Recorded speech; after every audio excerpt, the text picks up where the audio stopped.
here, aka SANspotter, and welcome back to another comparison video.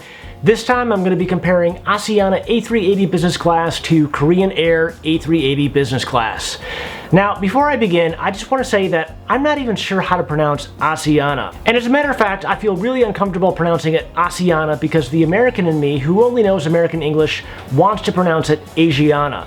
That's the way that I've always pronounced it, and saying it any other way sounds really weird to me. But having flown Asiana a few times and listening to the cabin crew and the way that they say it, they pronounce it as Asiana, so I think that's what I'm going to go with for the rest of this video. It sounds weird, but I'm going to do it. Anyway, I've been making trip reports for about 5 years now, and I get a lot of questions, a lot, via email, via YouTube, Instagram, whatever. And one of the most common questions I've got over the years is, which is better, Asiana A380 Business Class or Korean Air A380 Business Class?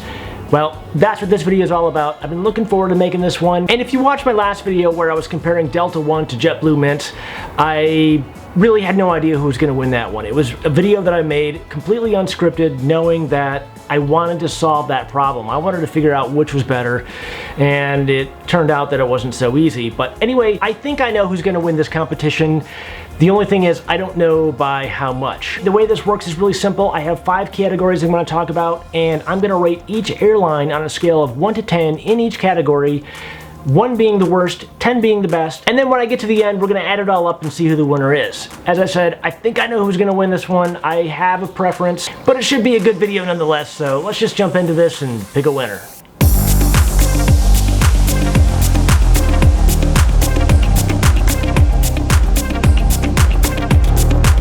Alright, so kicking things off, just as we did with the last comparison video, the ground experience. Now, this is actually kind of interesting, comparing Asiana and Korean Air at ICN, Seoul, Incheon Airport.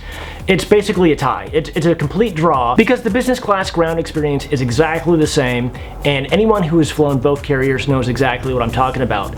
The business class lounges of Asiana and Korean Air at ICN are identical.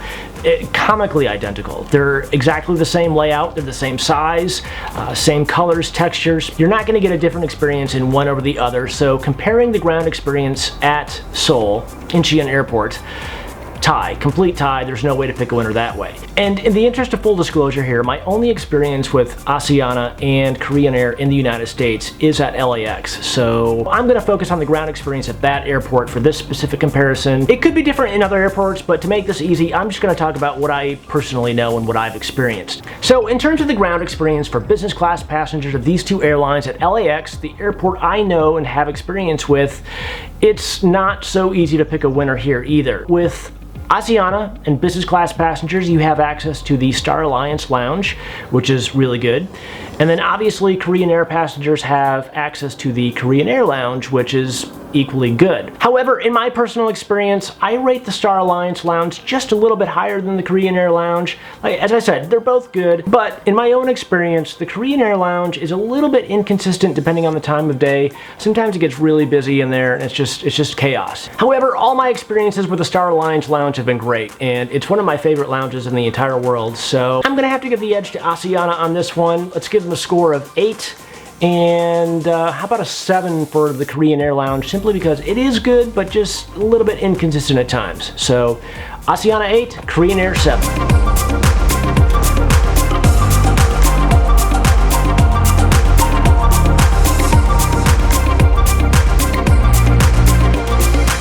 Okay, so moving right along here to the category that I think everybody's going to be the most interested in, and that is seat comfort. And this is where I know that I have a clear winner. I have a clear preference on this, and again, this is all my personal preference. I know that there's a pretty good chance that not everyone's going to agree with me on this, but as I said, this is my own personal experience. I'm just sharing my experiences with you, and I have to give a huge edge to Asiana on this one because, well, private seats. I'm a huge fan of private business class products, and the Asiana business class seat just really can't be beat. It's one of the best, especially if you get a window seat tucked away in by the window. You've got a whole big area over here separating you and the aisle, and it's perfect. And if you compare that with the Korean Air seat, at least on the A380, there is no privacy at all, which is kind of a bummer. However, I will say that if you are traveling with someone or if you're traveling in a group of other people, it's nice to be out in the open a little bit more, and I can understand where some people might prefer that. But if you're traveling solo like I normally do, I've got to give the huge nod to Asiana on this one. I like traveling private. Korean Air just doesn't do it for me in that regard, so huge advantage to Asiana on this one. Let's give them a score of 8 because it's really good. And unfortunately, I'm gonna have to rate Korean Air a little bit lower in this category. Actually, a lot lower. I hate to say it, maybe a 4. It's not to say it's a bad seat. It's just that I prefer being in a private business class seat instead of being out in the open like it is on Korean Air. I don't know, maybe I'm just a little bit too introverted, but that's just the way it is on this one. Asiana 8, Korean Air 4.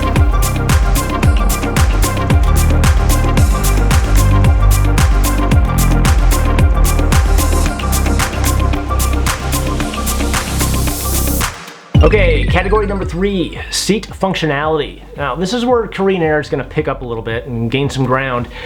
So, we've already talked about how private the Asiana seats are compared to the open layout of the Korean Air A380, and you would think that, okay, well, the Asiana seat is just automatically better and there's no point in even talking anything more about this. However, individual seat controls on both products are really good. It's super easy to get comfortable and I had no problem with that at all. So let's see here. The video screens, Asiana is going to be better in that category, obviously, because it is a newer business class seat, latest technology. They're bigger, brighter, just generally better than what you would get on the Korean Air A380 business class product. However, the thing that makes me think that the Korean Air seat might be a little bit better is the fact that there are more ports. You get 2 USB ports at every seat compared to what you get on Asiana, which is a huge deal for me. I'm doing trip reports, I've got things plugged in, I got batteries charging, and I need ports, I need power, I need connectivity, and I got that with Korean Air and not so much with Asiana. So for me, that is a big thing, and as I said, this is personal preference. I mean, people may think, you know, USB ports, so what, it's no big deal. But for me, I've got a lot of technology with me, cameras, phones, everything, and I need stuff to plug in and charge, and I'm going to be a lot more generous with Korean Air in this category. And just so you know, I didn't even know the number rating I was going to give each airline in each category before I started this video. So thinking off the top of my head, we've got big bright video screens on Asiana and lots of USB ports and connectivity on Korean Air. Both equally important. Let's just give it a tie on this one because they're both really good. One is better than the other in certain regards. So equal on this category. Give it a score of 8 and 8.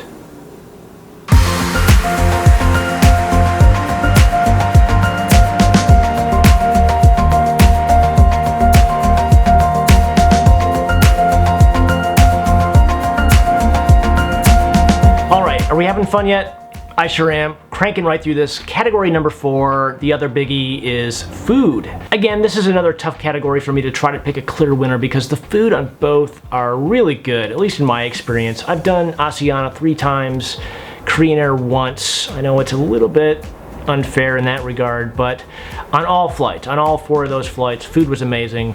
And anyway, let's think about this. So on Asiana, food was good, presentation was equally good, lots of food. I was very full at the end of the meal.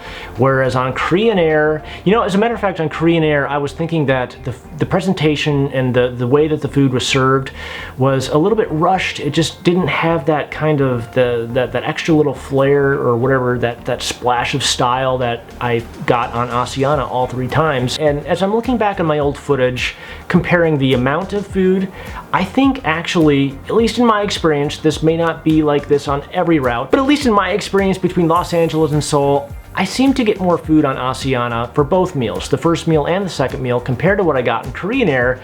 Therefore, I'm going to give Asiana the edge on this one again. Let's just go with the score of 7 for Asiana and 5 for Korean Air.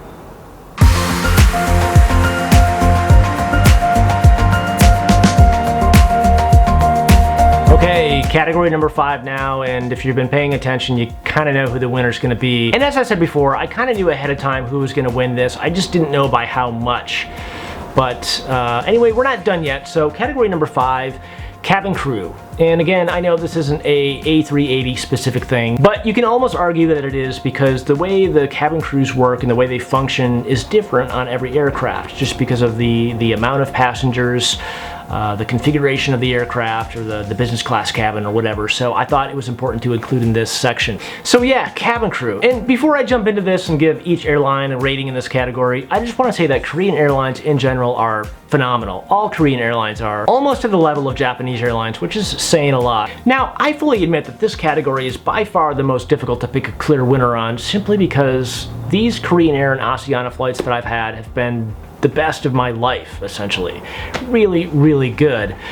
Thinking back on it a little bit, I'm gonna go with Asiana again for the win, and I feel really bad for doing this because my flight experiences on both airlines have been phenomenal, amazing, and it's so hard to pick a clear winner because Korean Air and Asiana, they set the bar for what professional cabin crews should be. I mean, there's nothing better other than the Japanese carriers, and again, that's arguable, but simply phenomenal. Both are really good.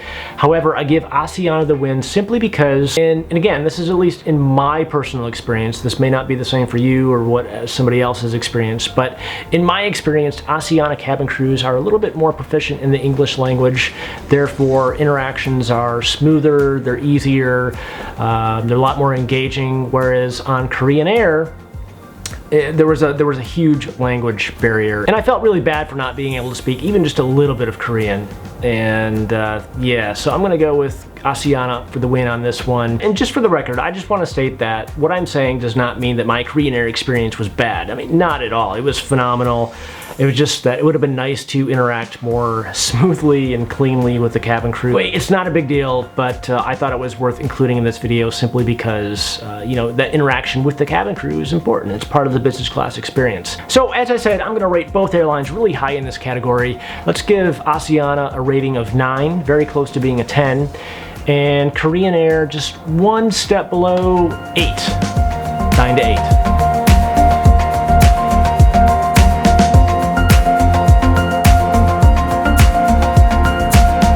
Okay, well, there you have it. We talked about 5 categories. We've got ground experience, seat comfort, seat functionality, food, and the cabin crew.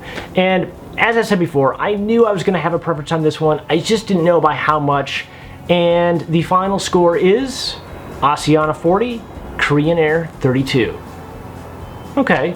I remember way back in the mid-1990s and early 2000s, and whenever someone would mention Asiana to me or I would see a picture of one of their planes, I would just always immediately think, not negative things, but just like, oh, they're a second-class airline, or just who would fly Asiana? Because Korean Air was always the flagship. They were always the best in my mind. I mean, they were the premier Korean airline, and to have Asiana flip from being one of the worst to being one of the best, actually maybe my favorite airline in all the world, that says a lot. They've come a long way, and it's amazing to see their transformation. It's been amazing to watch. Anyway, thanks for watching. I've got to admit that I'm starting to enjoy making these comparison videos. I've flown a lot of airline products over the past few years, and doing these videos is something new for me. I find that I can organize my thoughts a lot better in a more compact and easy to digest form. So anyway, I hope you enjoy it. If you did, give it a big thumbs up. And again, thanks for watching.